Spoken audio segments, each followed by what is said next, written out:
Sir বলছি, sir বলছি।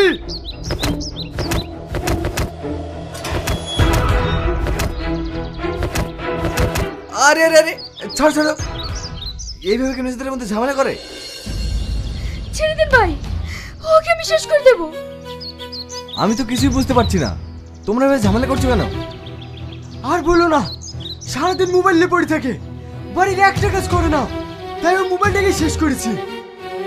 আমিও তোকে বলে দিলাম, তুই যদি আমাকে মোবাইল না কিনে দিস, আমিও তোর ভাত খাবো না। আমি সবই বুঝলাম, কিন্তু এইভাবে নিজেদের মধ্যে ঝামেলা করলে হবে বলো? তোমার বউ ভালো তো, তাই তুমি এই জ্বালাটা বুঝতে পারো না। কি? আমার বউ? সে তো এর থেকেও দ্বিগুণ, আমি তো সেই একই জ্বালায় জ্বলছি। চলো ভাই।